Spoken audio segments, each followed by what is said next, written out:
Are we good? Are we live on both? We're live, yeah. We're live. Hello and welcome to the Premier Football Podcast. I'm Rafe Garland. I'm joined here again by the lovely Joe Doherty. We've got a fantastic pod to get through today. Starting, I suppose, at the talking point of the week.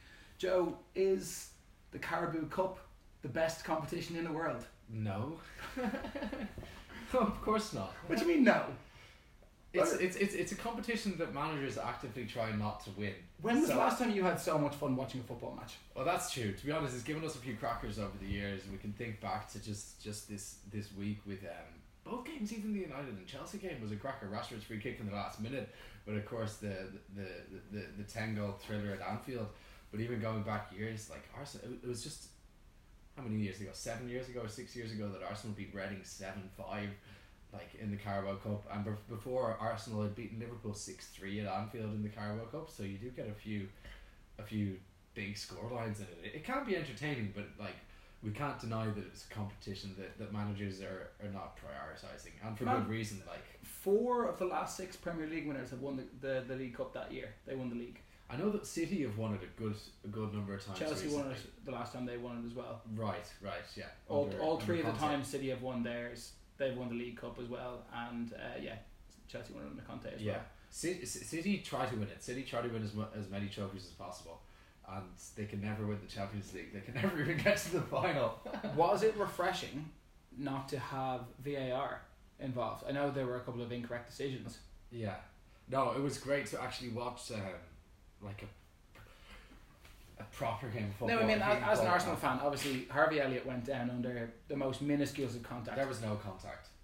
Were you screaming out for VAR at the time, or were you kind of mindful that Arsenal's first goal might have been chalked off? I wasn't screaming out for VAR because I think that VAR is being used appallingly. I think it's been dreadful. It's been the worst thing about football this year, especially in the Premier League. It's just not being used correctly. No, and to be honest, I don't think of it as a medium that is too difficult to implement.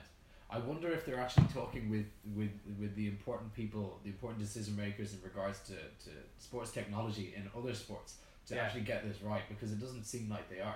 No. They're just making their own decisions. I mean, the Premier League is the greatest example that in all the other competitions that use VAR, they have the screen on the side of the pitch and the ref is allowed to go over and watch it. But in the Premier League, they don't have that. And the concept is that it takes too long. But I mean, the Premier League hasn't been especially good but the decision making in VAR at the moment takes too long anyway. It's not wasting that much more time. They're still taking a lot of time out of it. And to answer your original question, I really enjoyed the game 2 nights ago, Wednesday night. It was a thriller, even though Arsenal fucking blew it. As always, it was a really, really entertaining match, and I enjoyed not having VAR. It was nice, and I think from what I've seen on social media and listened to on AFTV and the other social media outlets, we'll get on to that I like to keep up with during the week, they were thinking the same thing. Fantastic. Right. Moving on from the League Cup, there are bigger issues at Arsenal. I know everyone had a bit of fun watching the other day, but I mean, it's the massive talking point of the week. Yeah. Granit Xhaka, Unai Emery. I know you did your reaction video last week, and Granit Xhaka has come out and apologised. If you'd call it an apology, apparently the original German version sounded a lot more like an apology. It wasn't translated especially well. Do you still feel as strongly that Xhaka's got to go and should be stripped and it should be, totally isolated and exiled from the club, having read what he's come out and said? I knew that he was getting this sort of abuse before, because I've been looking at his comment section for months and I see what he gets. I mentioned it in my video during the week that up until the Brighton mistake where he gave away penalty and cost us Champions League football, I was fine with Granit Xhaka. I was probably more than fine. I liked him. I liked how he builds up the play from the back. I thought that he had a really good season last year until he made that mistake. And then he went and he fucking committed that foul against Tottenham and he cost us the North London derby. We drew. It was the stupidest penalty that I've ever seen conceded in my life. There's no excuse for going to ground with 2 feet. He should have been sent off in the first half in the box. It's insane. And he's been made captain. I think you made another good point on your video though, that it's not necessarily his fault. That's another thing that I would certainly say. I mean, what if say pretend for last week's game against Palace, before the game had happened, if Granit Xhaka had came out and said that he was not going to play that weekend, you know, he'd been taking too much stick from the fans and he didn't think his performances had been up for it, so he was going to withdraw himself from the squad. How would that have gone down? That would have gone down well. What kind of fan would be happy if their captain turned around and said, "I am going to withdraw myself from the squad because I do not deserve this"? He'd be laughed at the Premier League. No, it's not, because the key point that you made there is that who this player is and the fact that he's been making mistakes. You don't refuse to go to work. You don't say, "I'm not playing this weekend because I'm not good enough." Granit Xhaka was supposed to take a month or 6 weeks paternity leave and he didn't. But he hasn't. He said when we knew that his wife was pregnant or some midway through the pregnancy that he'd be taking paternity leave in October. We're now in November and he didn't take it. He should have done that. I would have been fine because he said that originally. I mean, you've recently become a dad yourself. Like it changes you as a person, I'd imagine. Of course, and there's a lot to process. Okay, that's certainly a good point that you make. Yeah, I became a dad last June 2018, and if someone was making comments on my social media pages about my son or my wife, then I would not be liable for I don't know what I'd be capable of, basically. Like that would fill a rage inside of me that I don't think that I ever would have. And I mean, this is, again, look, it's obviously a small minority of fans that are getting on and causing this kind of, that are directly abusing him and his family. It is a small minority, but I mean, is there not a bigger shift recently towards the idea that fans can kind of say and do whatever they want? That, you know what I mean, these people on TV, they're not actually human, they're just figures in kind of the Arsenal world or the Liverpool world or whoever, whatever team you follow. They're like TVs on a soap characters on a TV show. Like people, okay, this works both ways. There's definitely this misunderstanding that the fact that someone makes $100,000 a week, that they are untouchable, or that they don't have feelings, or that they don't keep up with their social media posts. And of course they do. Yeah. We're all human beings at the end of the day, and just because you're a multi-millionaire, it doesn't mean that you can't be depressed or you can't react in a bad way because people are attacking you on your social media pages, even if you're getting love at the same time. Yeah, like just because you're a rich person, it doesn't mean that you're not going to feel that way. At the same time, we have the rise of fan channels through YouTube. Obviously, AFTV, kind of United Stand, Full-Time Devils, Redmount are the most popular. And I suppose AFTV is the most notorious for being really outspoken and really, really, really attacking its own players and going in. Yeah. Maybe that's because it's an Arsenal channel and Arsenal fans are reactionary. Arsenal haven't been in a good place for a long, long time now. Yeah. If you really think about it. But at the end of the day, fans should have a voice. Fans pay a lot of money every year to watch their teams. Fans have just as much of a right as pundits to go out and express their opinion. I think they do. As long as they're not getting to the stage of threatening players. I mean, we could talk about booing Granit Xhaka. For me, I would never boo a player. But what is a boo if we actually think about it? A boo is an opposite of a cheer. Yes. Is it that bad? No, it's not that bad. No, it's not. And it's obviously miserable for the player. But I mean, like the point I made earlier was that the player doesn't pick the team. If he's been playing consistently poorly for a long period of time, it's on the manager to drop him. I don't think as a player of any sport ever you can go to a coach and say, "Don't pick me this week. I'm too shit to play for this team," because you're finished the second you do that. Especially in elite level football, like you are finished when you show weakness. What? Isn't it the coach who has to be the one to identify that a player's okay? So say if you've coached like mini World Cup level, that sort of like kids football. Yeah. If there's a kid who's not been playing well in every match, are you going to pick him? Well, I mean, at kids level you are, of course, because it's all about getting people minutes and it's a friendly competition. Okay, fine. Not talking from personal experience. Yeah. What about in the Premier League? If someone has had 4 or 5 bad games in a row, it's only the logical decision to take them out of the team. They need to spell out of the side. This is the problem with Xhaka. But I don't know why would you boo Xhaka? I mean, he's not asking, he's not begging to be in that team. He's doing his best. I don't think it's anyone's fault of his effort. I mean, you go back as far as the Europa League final last year when they lost to Chelsea, and the Arsenal players were really bit up about it, but only one player was actually bothered to come out and give an interview after the game. And that was Granit Xhaka. Of course it was. And do you know who, in all of those kind of away trips, the ones where we were getting beaten over recent years, the one player who was always pushing the other players over to go to clap the fans was Granit Xhaka. The player that the fans elected as captain. Players. the player selected as captain is Granit Xhaka. Yeah. You know what I mean?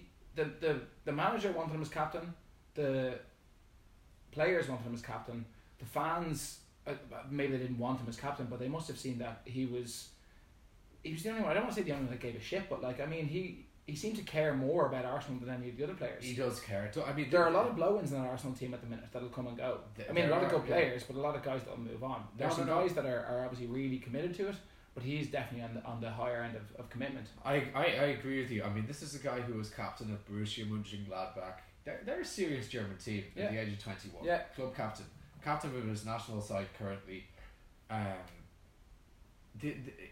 Clearly he has leadership qualities. Clearly he's a leader. Clearly people look up to him. You can only see the response from the Arsenal players that's come out this week in the media. Apparently if Emery had removed the armband from him, there would have been a complete revolt. And in addition to that, we've had people like Emiliano Martinez, the reserve goalkeeper who played against Liverpool during the week, coming out and giving him an interview saying how much they respect him. One of his international colleagues, Fabian Schär, who's a centre-back, plays in the continent, came out and similarly gave an interview saying how much he respects Xhaka. Yeah. So it's clear, like, he's Mönchengladbach, good clubs. Switzerland, they're ranked in the top 10 of the world. Yeah. Arsenal, they're one of the biggest. They're a huge enterprise.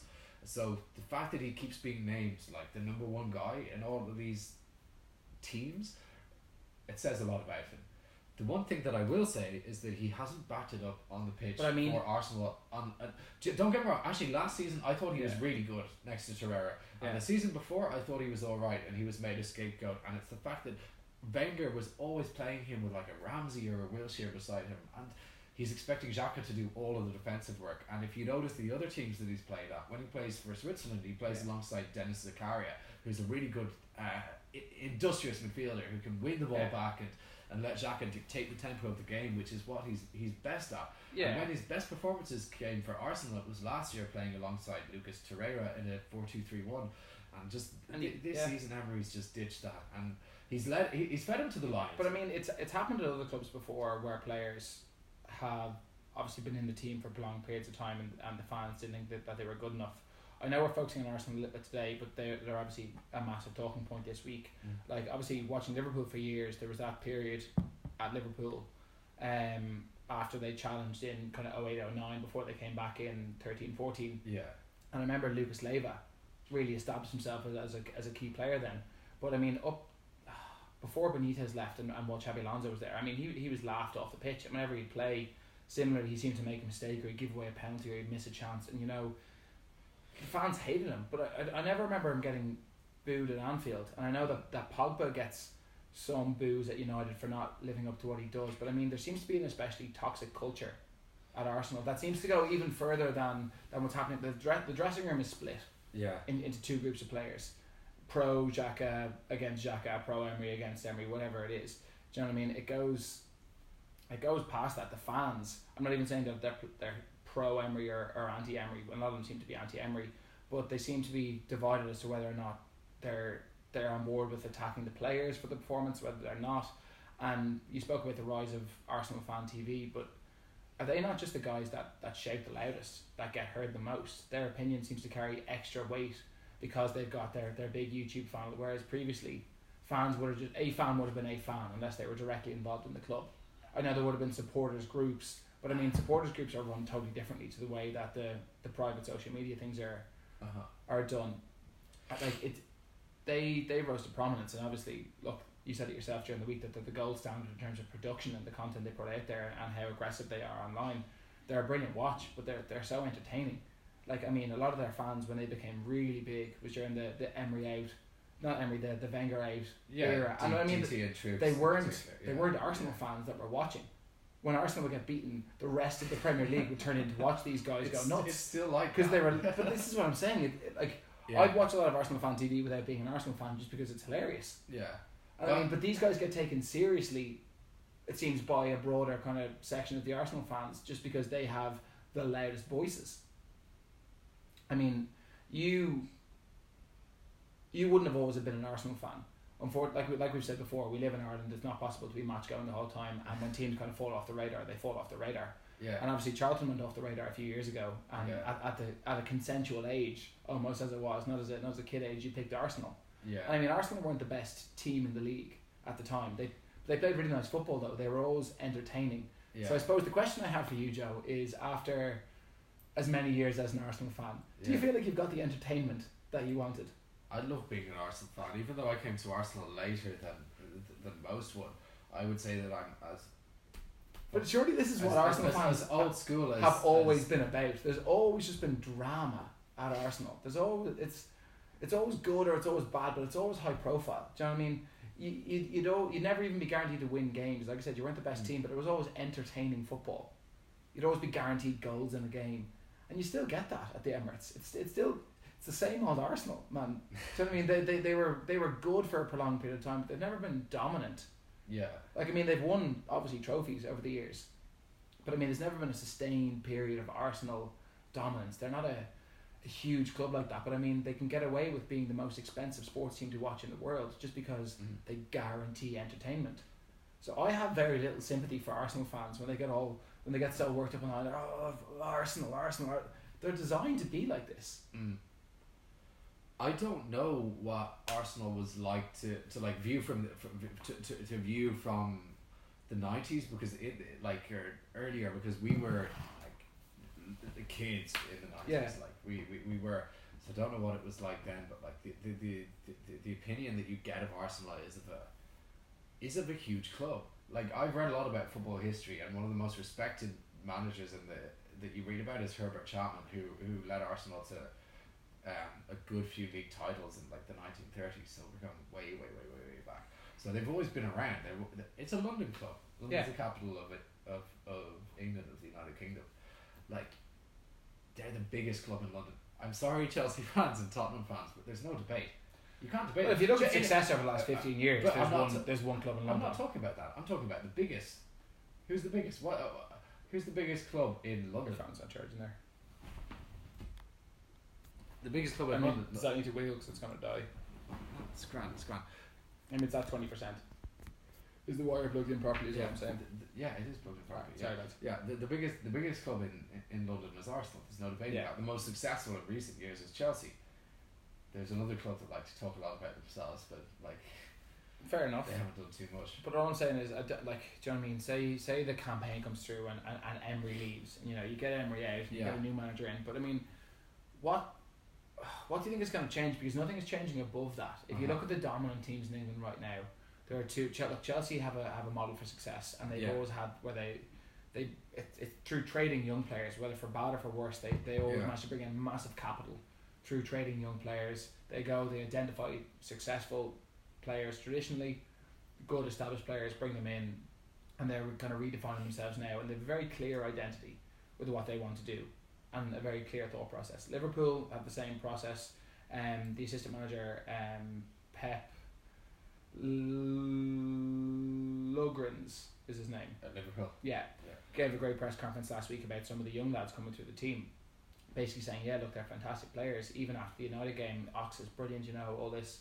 You think about Fabinho last year, he was signed for big money and he's come on to be so well. But Liverpool have a system that you have got to learn how to play in that system. They talk about how they're able to play so freely, and it's because the defensive work that the front three do. They manage to contain 6 players with their press. Liverpool don't necessarily high press anymore. The front three will high press, and the midfield will sit deep, and then they'll clean up in behind. And it's an incredibly tactical system they have there. And they work a lot on it. Whereas City obviously have their passing philosophy, and they keep the ball, and it's very flashy and very attractive. Yeah. Arsenal at the moment, even United have a counter-attacking way. Look, United are in a shambles. I think there was someone hired a couple of years ago at Arsenal to take over the recruitment from Borussia Dortmund. Sven Mislintat. That's his name. He's gone. He is gone. Yeah. Now why? is he left because Rahul Sandhya, who is effectively the director of football. Yeah, he is the director. He was named director of football over Mugladi, wasn't he? Well, no, it was always going to be Sandhya, but there was another position, technical director under director of football, which he didn't fancy Mislintat for. He wanted Mislintat to just be head scout. But I mean, they brought this guy in at the end of the Wenger era. Yeah. And he was gonna he was going to define the recruitment going forwards. He had done such a brilliant job at Dortmund and helped them build this process. Yeah. And I mean, having heard interviews with Jurgen Klopp, the process that Liverpool had was the most attractive thing that he heard. Yeah. Attractive thing that he heard from the club was like, look at the way that we're going to analyse statistics. You know what I mean? You look at his last year at Dortmund, and most people would say it was a total disaster. You know, they finished way down the league and they were all over the place. Yeah. And he was incredibly impressed when he went to Liverpool, and they said, you were so unlucky that last year. And he goes, you saw that last year? What happened? It was crazy. And like, if you look at the stats of expected goals for games, possession, territory, it was just that they weren't finishing well, and they were conceding goals that they seemed to be conceding screamers every week and missing sitters every week, and it was just the football that they were playing wasn't plausible for them to finish where they did, and he couldn't understand. They go, look, we're really interested in this technical side of things as well. Yeah, we want you to handle the football coaching, but I mean, in terms of recruitment, this you can have the final say, but this is what we're basing it on. We know how you played, we identified how you played, and even though it was a rubbish season, we know it was brilliant football. That your method doesn't change, and this is what we want. Whereas at Arsenal, that seemed to be a brilliant move for them a couple of years ago. Getting him in, and then when he fell off, I mean, like even at Arsenal, he brought in Torreira, Guendouzi, and Aubameyang, didn't he? Yeah, he did. Yeah. To be honest, I'm not too concerned about the fact that he's gone, because I'm happy with the recruits that we made this summer. I'm happy with Edu coming in, moving from the Brazilian national team, and he's taken up that role. Are you delighted with the recruits that you made this summer? Yeah, I'm absolutely fine. Kieran Tierney, I think, is going to be a great left back. He's only just come into the team after well, I definitely wouldn't judge him yet. After injury. Nicolas Pepe, the jury is definitely out, but I'm impressed with what I saw against Pretoria. Ceballos, I think, has been the one that has underwhelmed me the least. He was very underwhelmed me the most. I think that he's been very average. There's a lot of people who are talking about him like in a very positive way. I wouldn't be getting out the checkbook to sign him anytime soon. Yeah. So he can go back to Real Madrid after his loan, as far as I'm concerned. That leaves Saliba, who's still on loan at Saint-Etienne for another season, and David Luiz. And I said on my first episode of Joe's Corner, I've been happy with David Luiz, and I stand by that. I don't think he's been a bad signing. I think he's been good for us. I think aside from the penalties. Aside from the two penalties, I said that in my first Joe's Corner that against Liverpool he had a very poor game. Yeah. In the other games he's been good, and I like David Luiz. I always liked him. He's a very composed defender. He's the last point that I want to make. The last question I have for a resident Arsenal fan is about Jose Mourinho. Yeah. I mean, I've heard a lot of talk about Jose Mourinho this week. I mean, you cannot be serious. You cannot be serious. You mentioned definitely correctly a club having a philosophy. Yes. And Arsenal does not have one right now. We went from having a philosophy under Arsene Wenger to losing that philosophy, and it changing midway. Do you remember he went from like these big players, you know, Patrick Vieira, Gilberto Silva, Emmanuel Petit, those guys to in midfield having Rosicky, Fabregas, you know, diminutive players, and then he lost that identity completely in his last 2 years, and we were shit. But under Emery, I thought that there was hope last year that he was establishing his own philosophy. Completely gone out the window this year. I see no evidence of coaching, no evidence of how we want to play, other than I can see that he's keen to feed the fullbacks, and he's keen to. I mean, all the criticisms of Jose last year was that they didn't have a style, they didn't know how to play. It was a bunch of out of touch players that had lost interest. This is what I'm saying. So, Jose Mourinho, would he get us back in the Champions League this season? I honestly think that if we were to hire him now, he's not going to take a 1 year contract. No. Listen to me. He'd take a 2.5 year deal, which is what would be on offer. Half a year to take us to the end of this, a 2 3/4, whatever it is. He'd take that. That's the sort of deal. You're making a deal with the devil, bringing in Jose Mourinho. Listen to me. I'm not saying bring him in. But you're an Arsenal fan. It's all about instant gratification. I'm not saying bring him in. I'm just trying to give you two sides of the same coin. Okay, so the Jose Mourinho option. Do I think that he'd get us Champions League football this year if he came in now, or if he came in after the international break and before Christmas? Yes. Do I think that Emery will? I don't know. I hope that he does, but I'm not 100% guaranteed. No chance. So for me, Mourinho could be a good short-term fix. Who out there looks like they have a clear philosophy? Yeah. For me, the one who does is Erik ten Hag, who's the Ajax manager. is he ready to take on Arsenal now? Is he ready to give up his Ajax project? I think that if Arsenal came calling, it would be impossible to turn down. But I want to see how he reacts this season to losing some of his best players. You think of De Jong and De Ligt during the summer transfer window.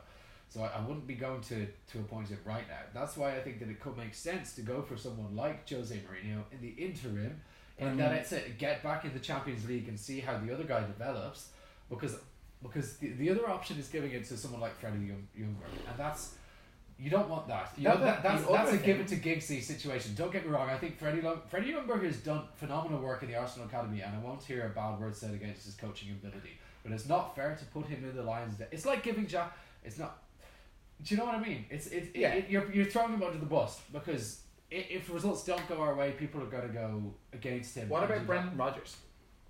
Oh, I'd take Brendan Rodgers. I know you would, but I don't think he'd go to Arsenal, because I don't think the structure of the club is there. The structure of the club is there. The hierarchy in terms of what we have behind the scenes is the one thing that is there. The one thing that isn't is a good coach. So do you think players are there? The hierarchy's there. Kroenke's a good owner. Kroenke's an owner. He's decent. He's not the devil like people make him out to be. I don't think that he is. I think that Sandehi is a very, very, very good director of football. I think that Edu is a good technical director, and then I think that we have a more than decent squad of players, more than capable of qualifying the Champions League. What I think we have, what's missing is a coach who's capable of getting us I think Brendan Rodgers would look at Arsenal and say that place is toxic. I'm going nowhere near that until they have their shit together. Anyway, we'll move away from Arsenal. We do have so much else to discuss. We'll move over to Liverpool very, very quickly. I don't want to hang too long on them. Jurgen Klopp has threatened to pull his team out of the Carabao Cup quarter-final due to the fixture congestion in December. He said that if they do not find a good time to play this game, they will fork. Now, I don't know if he's actually serious or if that's ever actually been done. Yeah. He might be being a tad dramatic, considering Liverpool are the size of the club they are and they have the resources they have. They could obviously find 11 underage players to go and play this game. They wouldn't need to pull them out of the competition. I mean, especially considering how well the youngsters did the other night. I'm sure they have plenty of faith in their academy. I think he's being a little bit dramatic in response to Pep's comments last month that Liverpool had it easy over the Christmas fixture with Premier League fixtures. Yeah. You'll have to tell me exactly where the game that clashes is, because I can't. So the game that's going to clash, their Carabao Cup quarter final, is due to be played mid-December on the same day that they're due to be playing in. That's dying, by the way. It's gone from 20 to 10 in the last couple of minutes. Yeah, it'll be okay. I don't think it will. It will be okay. Okay.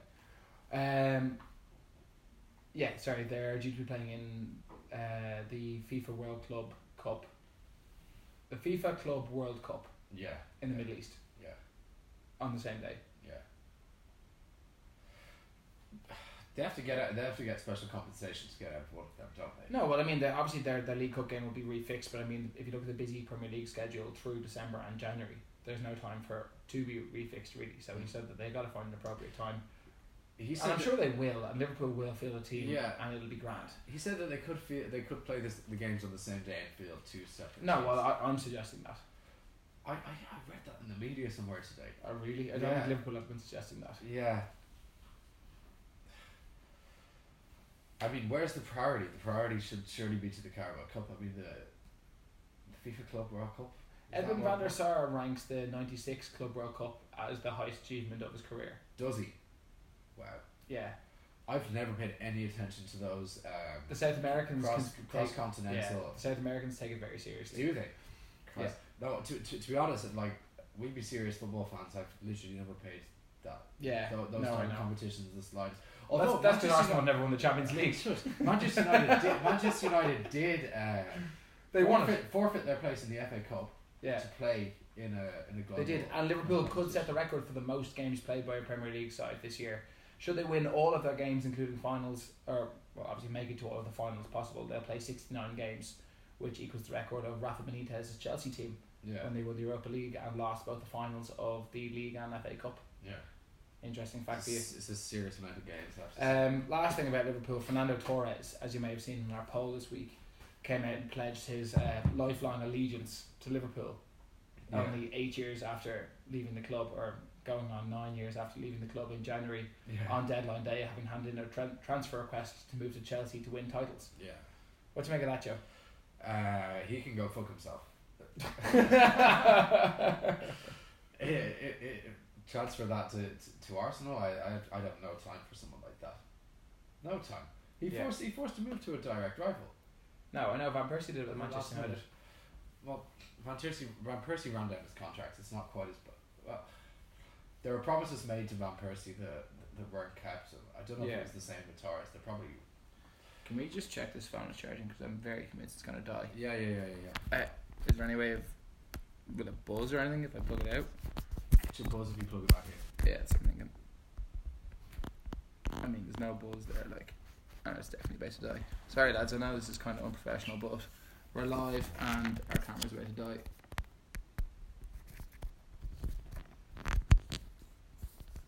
This is what I was telling you earlier. Yeah, man. Do you have another iPhone charger or no? I'll grab one for you now in just a sec, Joe. The next thing that I want to talk about that you might fill in for just a minute and give your opinion on. Shane Duffy this week was sacked by Derby County. Sure. For his role in, or for essentially getting injured. You know, he is 33 years old, going on 34. He's picked up a serious knee injury. Richard Keogh. Who did I say? Shane Duffy. We think of Duffy and Keogh because they're the centre backs for Ireland. I actually wrote down Shane Duffy. I know it was Richard Keogh. Richard Keogh, sacked by Derby. After the two lads that were caught drink driving basically kept their contracts. Derby came out and issued a statement that said that they will not in any way stand behind players that are making bad decisions and being reckless and endangering the lives and safety of civilians. So they've sacked Richard Keogh, who is at the end of his contract, or at least is injured for the rest of his contract and has no resale value, having offered him a seriously reduced contract in the meanwhile, whereas they've kept on the other two boys that essentially were at the wheels of the cars, who fled the scene, left him unconscious at the scene, and came back. They have been fined 6 weeks' wages and ordered to do 90 hours of community service each. Yeah. It's completely unfair, isn't Whereas he's lost over $1 million a year. And look, and we're not defending what Richard Keogh's done. Yeah. But I want to talk a little bit about ethics in football. How, these lines that football clubs draw can be seriously distorted. I want to talk a little bit about Manchester City, and I want to talk a little bit about the fine that Bulgaria received. Did you hear about the fine Bulgaria received? Yeah, I did, yeah. Would you fill the lads in very quickly while I find your charger for that phone? So basically, as most serious racism cases go in football, Bulgaria were given like a €60,000 fine or £60,000 fine for the disgusting abuse that was hurled the way of the English players just a couple of weeks ago. And if we think about that, like the one incident in football that really stands out to me is the Nicholas Bentner Euro 2012, where he was celebrating a goal and he lifted up his shirt to display Paddy Power underwear. And he got fined $100,000 for that. Finding someone $100,000 for displaying underwear promoting a betting company, that's fine. Finding someone, a country, an organisation of a country's football team, a national football team, less than that for racist abuse is an absolute abomination. This is something that really, really, really has to change in football. And Rafe and I spoke about this on the first podcast that we ever did, and certainly during our midweek video that we did that week as well. That this is something that really, really, really has to change in football. Otherwise, where are we going with society? Like it's something that stems into society as a whole and really, really, really merges football and politics. Yeah, definitely. And those two worlds. Yeah, I've missed most of what you just said, but it was mostly about Bulgaria, was it? Yeah, it was. Yeah, and the lack of their disqualification from any tournaments, and yeah. There was no reprimand for what they did. Like that like Rafe had asked me, I think during that podcast, what I would do or what punishment would be appropriate for a country committing that sort of abuse, and I said that you have to hit them as hard as possible. It's like a life sentence in prison for murder. You have to ban them from the competition that they're in. indefinitely, or the qualifying tournaments indefinitely. Yeah. Like that's the only way that they're going to finding they're a smaller FA than most, and the stadium closure will hit them. And look, they will find the money. They'll come up with it somewhere. They will learn from it. They might learn from it. They won't learn from it. At the same time, it doesn't really tackle the broader issue. It's going to continue to happen elsewhere. Somewhere that has more money will laugh it off and go, oh, it's not a big major deal, until fans actually start paying with their teams not being able to participate in competitions. It's not going to act as a deterrent. We have, as voted for by the fans, by the followers of the Premier Football Podcast, Joe, we have got the Premier League team of the decade here in front of me. Yeah. In goals, we've got Peter Cech, first time at Chelsea and Arsenal. Yeah. Is there any debate that he's the best goalkeeper of the decade? I think you could strongly debate for De Gea to be included there. You could. I think that Czech's real prime years came between about 2004 and 2012, 13. Yeah. I don't think that after he moved to Arsenal, he didn't move to Arsenal in 2015, but he didn't play for Chelsea. He won the European Cup at Chelsea, didn't he? He did. Of course. I mean, at that stage, he was possibly the best keeper in the world. Yeah, he was. He could actually save penalties then. Maybe I'm salty. Maybe I'm salty because I think you got him post peak. Because of how he played for Arsenal. Right. No, Petr Cech was a phenomenal goalkeeper. His Chelsea teammate Branislav Ivanovic slots in at right back. I can't debate that. I would have picked Ivanovic. I think I did pick Ivanovic. Yeah, I think that I did as well. Yeah. Like Zabaleta and Sanya were also mentioned there, and I can't remember the. No, Sanya was not mentioned on it. He was. Surely not. Yeah, Bakary Sanya was good, man. Oh, man. So, no competition for Branislav Ivanovic at right back anyway. Nemanja Vidic at right centre back. The only one who could rival him for me is Vincent Kompany. But Vidic was, maybe it's because Vidic has been out of the game longer than Kompany has at this stage, but both phenomenal players. Along with his mate Rio. Yeah, again, you can't argue with that. No place for John Terry as the best centre back of the decade. Cruel to miss out, but Vidic and Ferdinand, if you're looking at a centre back partnership. We're obviously not followed by enough Chelsea fans. Having said that, Ashley Cole sneaks in a left back. Yeah, again, I'd struggle to debate that. I think that I voted for Kolarov just because it's Ashley Cole. So hang on, we've got a back five made up entirely of Chelsea and United players. I know Czech had a stint at Arsenal. I texted you the other day about when we realised that this was the team had been picked, to say that team would not concede goals. Moving on from the Chelsea and United back five, we've got N'Golo Kante, who currently plays for Chelsea. I love Kante. He's a great player. Is there a better number 6 in the world? No, I think he's been the best number 6 since that breakout season for Leicester. When I think so. I don't think there's any debating it. He covers ground for 3 men at a time. Yeah, easy as well. Steven Gerrard as number 8, edge there Frank Lampard. Yeah, again, like we got Gerrard's. Torre I think as well. He did. We got Gerrard's absolute prime years just a little bit before that. 2010-11 he was still doing the bits. Man, he was playing as a striker at 10-11. He was that was 9-10 under 9-10 10-11 probably as well. No, phenomenal player. Best if you look at especially his form for England at the early stage of this decade, he was England's best player until he retired. I was just going to say he's the best out and out number 8 that we've ever seen in the Premier League. So of course he's in the team. He was an unbelievable player. My only regret is as someone who's got a lot of English blood is that he never did enough to fire England to a major tournament. No. Along with a lot of his colleagues as well. Number 10, I think there's only one man. It's not your mate Mesut Ozil. It's unfortunately for you Kevin De Bruyne. I wouldn't argue with that. He is the best though. Yeah, he's been fantastic since he came back to the Premier League, hasn't he? Really top player. Chelsea let him go. Mourinho let him go. Mourinho wasn't convinced, and there was Lukaku as well. What if you got Mourinho at Arsenal and he wasn't convinced about Martinelli? I said that Mourinho would be a short-term fix. But while he's there, he can still sell all these players. What if he wasn't convinced about any of the young players coming through? What if he's not convinced about Saka or not convinced about Joe Willock? You know what I mean? Yeah, he let go of Mo Salah, Lukaku, and Kevin De Bruyne. Yeah. In the space of 2 years at Chelsea. Yeah, I know. There's a strong argument for Mourinho. There's a strong argument against. Fair enough. I think the most contentious one that we had, the only split vote that we had at all, was on the right wing, and that was Riyad Mahrez and Raheem Sterling. Mahrez won out in the end, Joe. I was actually surprised at that. I voted for Sterling. I voted for Mahrez. Has he been the best right back of the decade? Right winger. Right winger of the decade. I think that Riyad Mahrez is a beautiful player to watch.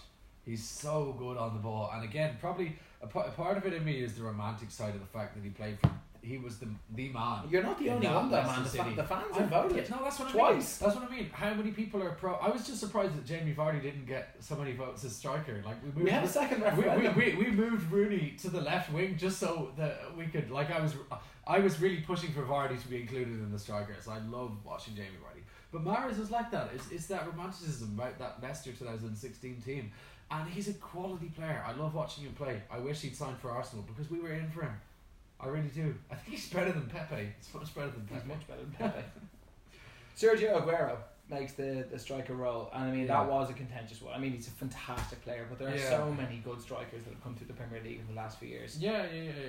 But I think he was up against Harry Kane, Robin van Persie, and Jamie Vardy. That's the strongest position that we've had. Without a doubt, it's those players are all phenomenal. And like I said, we had to drop Wayne Rooney to the left wing, free roll left wing, which he did play sometimes to be able to accommodate those. Ronaldo in European games. Exactly. And Van Persie, yeah. But oh god, Van Persie for Arsenal and for United in that first season. He moved and won United League. He was the best striker in the world, and like think about that header in 2014 World Cup. We watched that live together. I remember in a pub in Dublin. That was fantastic. Man. We've never seen anything like that. That header was insane. I know it wasn't Premier League, but it was like the quality of that man when he was in his prime was phenomenal. Aguero, he just continues to score goals season after season. You could say the same about Harry Kane. I think he's a really intelligent footballer. He's a finisher, man. He's a finisher, but he's also really good at linking the play. He's got it all. He's a leader as well. To get him out of Tottenham is going to cost over £200 million, without a doubt. If anyone, well, they'll let him go for free in 2 years, won't they? That's what they're doing these days. They're taking the advice of their North London neighbours. That's it. Ed Hazard in at left wing. Is there any other left wing? No, like Sadio Mane's been very good for Liverpool. Mane and Sanchez when he was in his prime, but in terms of what he's led, what he led Chelsea to, and how well he played, there's no competition. No, and he did it so consistently year in year out. I think Mane's a bit newer to the game. He downed tools as they all did in Mourinho's last half season for Chelsea, but apart from that, he was really top quality player. That is the official team of the decade. Yeah. As voted for by the fans. Yeah. As voted for by us, though, Joe, we've got some predictions to do for the weekend. We do, yeah. In a series that there's only one of us taking the lead. Taking any sort of initiative, calling this thing right. It's 2-0 anyway to the big man. Yours truly. We're going to start with the early Saturday kickoff. Bournemouth host Manchester United. In what hopefully will be an absolute cracker. Yeah. I'm going to go for a draw. I'm going to go for a 2-2. Draw to get us started. Bournemouth are good at home. 2-2. Manchester United have hit a bit of form. 2-2 is what you're saying. Neither are good defensively. Both have decent attacking players. 2-2. Yeah. 2-2. I'm going to say 2-1 to Manchester United, Joe. I'm going to forecast United win. I think Bournemouth have struggled for goals recently.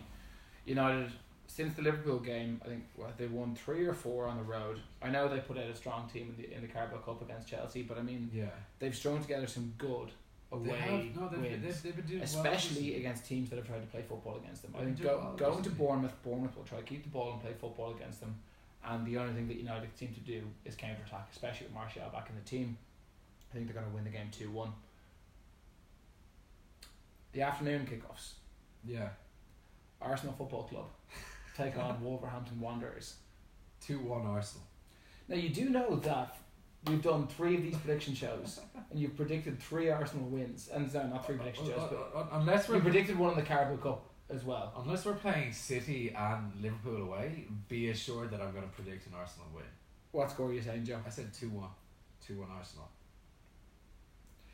Do you know what? I'm looking at Wolves and I'm thinking if only they were some sort of giant killing specialists on the road that just love to go to big six teams and just do them in their back garden. Yeah. And then I'm kind of remembering, oh wait, that's exactly what they are. I would completely agree. And I'm thinking, they're Arsenal, they're a super consistent football team, you know, they're all over their shit at the minute. What could go wrong? They're super mentally stable right now. I am not going to say that Arsenal are going to lose against Wolverhampton Wanderers Do you know what at home. I said, you know, like Liverpool going to draw with United. What self-respecting Arsenal fan is going to say that they're not going to pick up? Well, that's not totally delusional. I'm not delusional. You're all delusional. Delusional. I'm completely with my senses. I'm going to say 2-2 in that game. Draw. Villa take on Liverpool. Villa at home? Yes. 3-0 Liverpool win. Villa have been decent recently. Yeah, they're playing Liverpool. Liverpool are set to rest Fabinho because he's on 4 yellow cards before the City game. The week after. So they'll play Wijnaldum or Henderson there. Be fine. Yeah, Liverpool win. 3-0. Yeah. 3-0. I can see Villa scoring anyway. Do you know what, Liverpool, for as brilliant as they've been, they've not been overly convincing of recently. They've been leading a late lots. It's been tighter than most people want, and I think it's going to be especially tight again. I'm going to think 2-1 Liverpool. Both teams to score, tight margin. That's the way I see it going. Brighton and Hove Albion take on Norwich City. Well, you were very kind to leave in the Hove, and we did speak about this the other day. Imagine leaving the Hove, man. Have you forgotten all about it? I'm going to go for a Brighton win. I think they're much better than Norwich. I'm going to say 2-0.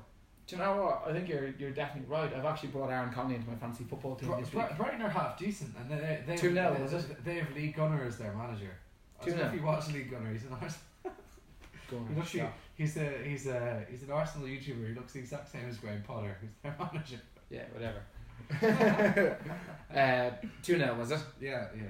I also think that Brighton are going to win, and I think it's going to be 3-1. Goals in that game. Yeah.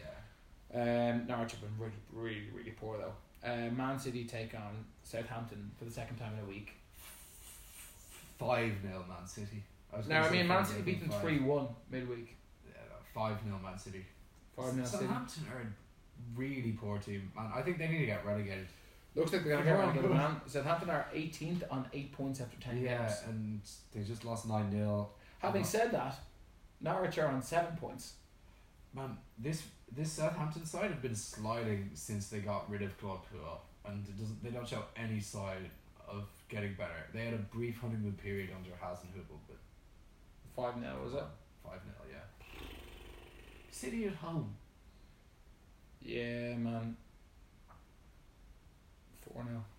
They're gonna put goals past them. Like, I'm glad I have De Bruyne and Sterling in my fantasy team. Captain Sterling. I have a feeling De Bruyne is not going to play between me and you. Shock. Sheffield United host Burnley. Ooh, 1-1. Oh, you think there's going to be goals, man? Goals. I think that there's going to be two set-piece goals. No way. No, shush. 0-0. Shut up. It wouldn't surprise me if it's 0-0, but I think Lise Mousset's going to continue his goal scoring form. For Sheffield United, and Ashley Barnes or Chris Wood, one or the other, will score for Rodriguez, one of their big centre forwards. I've got United and Burnley defenders in my defence. Yeah. This week. Tarkowski, me. No, mate. I got Lugrams, and I've got who's the Burnley player? Eric Peters, left back. Yeah. Lundstrom, that's his name. Lundstrom, yeah. Apologies. West Ham take on Newcastle. Still Saturday 3 p.m. Ooh. Do you know, West Ham have been shit. Newcastle hasn't. Yeah. Newcastle haven't been that bad. I'm gonna go for a draw. I'm gonna go for 1-1 as well. Dude, this Newcastle team are rubbish. They are awful. You have not watched any of them. They are terrible. I have. They are They're shocking. Apologies to any Newcastle fans out there, any Geordies. No. We have two good Newcastle friends. We love Newcastle. They are awful. My dad lived in Newcastle. What did you say? 1-1 was it? No, scratch that. You've actually convinced me that West Ham are going to win 2-1. Oh man, West Ham have been shit though. They've been shit. They're going to beat Newcastle at home. They're like where West Ham going to finish this year? 9th. So if they're going to finish in the top half, and you're telling me they're not going to beat Newcastle at home, we're going to smack them around. I'd have Newcastle to finish. Nah, it's going to be 3-0 to West Ham. I'd say Newcastle finish between 16th and 18th. They're going to slap Newcastle. Where do you think Newcastle finish? I think they're going to go down, man. I said it already. Yeah, they're going down. Speaking of going down, Watford host Chelsea in the evening kickoff. Bear in mind. I'm gonna go for a draw. Think Chelsea are going to slip up on the road? Yeah. I'll go for a 1-1 draw. Finally, that's maybe more hope. Finally booked their unbeaten run. I actually midweek. I think they got 6 wins in a row till midweek, wasn't it? Watford have not been that bad, and they have some decent players. I think that they'll get. And Watford have been rubbish. Man, they've been rubbish. Their last couple of games, they've been all right. Oh, I don't know, man. They've been rubbish. So what do you say? 1-1. 1-1. Excuse me. 2-0 Chelsea, man. Can't be absurd. Sunday football, Super Sunday. Crystal Palace host Leicester City. And actually, what's quite a decent game. It is. I'm gonna go for a 1-1 again. By the way, that's a fine pour of Guinness. Rafe pours a mean can of Guinness. If anyone wants to know, he really. It's a lot ahead. Like he gets it almost like a pint. We'll go for the Twitter guys. He gets it almost like a pint. He's really nice. It's good pour. If I could say what is Rafe Garland's greatest trait, my biggest quality, his best skill is pouring a pint of Guinness out of a can. That's my best quality. Alright, fair enough. Score for that game, please, sir. 2-1 Leicester.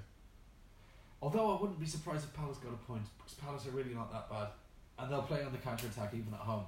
Crystal Palace have 15 points after 6 games. Do you know what's a guarantee? That Leicester have 20 points do you know after 10 games. Do you know what's a guarantee? Tell me. That Wilfried Zaha will get a penalty for Palace and that Milivojevic will convert it. So I'm going to put 1 for Palace. That's what I'm saying. And how many for Leicester? I'll put 2. I'll say still, Leicester win. Leicester are game. good, man. Leicester are good, and do you know what? Palace aren't as good at home. They play really, really well on the road. Leicester coming off 9-0, man. You can't look past that. I'm going to say 1-0 to Leicester. It's going to be a tight game. They're going to win with a clean sheet. Everton take on Spurs in the battle of the crisis. Is someone getting sacked on Monday after that game? I suppose if there's a loss there, which is why I'm going to go for a draw. I'm going to go for a 2-2. 2-2? Yeah. Neither side can defend at the moment. Neither side can defend. I think that Spurs have been absolutely awful this year. Yeah. Having watched them against Liverpool last week, they were good in spells. They won midweek. I think that starting the weekend in the bottom half of the table, it's going to be a boost for them. I think that Everton used up their juice last week against Brighton away from home. Yeah, and they lost. Yeah, I see Spurs win, man. 2-0 Spurs. Actually 3-1. 2-1. 2-1 Spurs. Yeah, I wouldn't put past that. And Marco Silva to be sacked next week. Because, I mean, if they lose, they could be as low as 19th. Yeah. Well, depending on... Are Newcastle going to win? I said no. You said no. Are Southampton going to win? No. Are Norwich going to win? No. Then they'll probably stay out of the drop zone for another weekend. But they'll be down there. You know. They are down there. Everton literally can't afford to be 16th. They have to be 7th or 8th. No. Like, they can't afford to be 16th. How does that compare with the money they spent, with the infrastructure they have, being 16th in the Premier League? They should be 6th or 7th. Although staying up in the Premier League, 16th is staying up in the Premier League, and like 8th and 9th is staying up in the Premier League. And in terms of resources, they should be 7th. Of course they should. Of course they should. Man, they were the biggest team in England in the 80s. They were the best team in England in the 80s at one stage. Man, they've fallen off a cliff. They nearly got relegated in the 90s twice. Yeah. Could happen this year, man. They are awful. Nah, they're worse teams. They probably are just about worse teams this year. They are bad teams. Awful. Do you know what? There's some good teams in the middle of the Premier League, and there are definitely good teams at the top. At the bottom, there are shite teams. That's why you see teams like Sheffield United, coming up and being so comfortable in the Premier League at the moment. Like the teams at the bottom are super shit. They're really bad. Like once you get stranded at that bottom of the Premier League, the confidence goes. Yeah. Oh man, losing football games is awful. Oh, it's awful. We Arsenal. Oh, gee, I was going to talk about when we used to play football together, like for a club level, and that last season that we had, like Jesus Christ, just losing games. Yeah, losing games sucks. It's awful, and you get stuck in that rut. It's a pattern. You can't get out of it.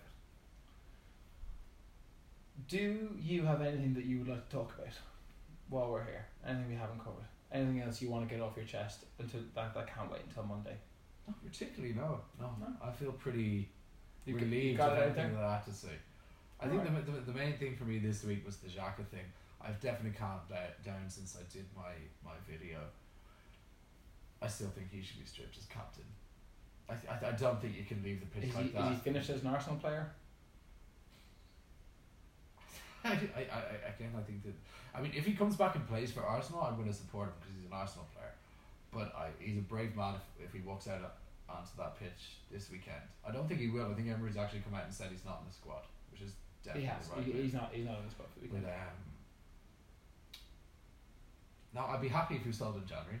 It'd take 15-20 million pounds, whatever it is. Yeah, get ready. Linders is the name of Liverpool's assistant coach, by the way. Right. Linders. For the record, Linders. You got it right eventually. Yeah, right.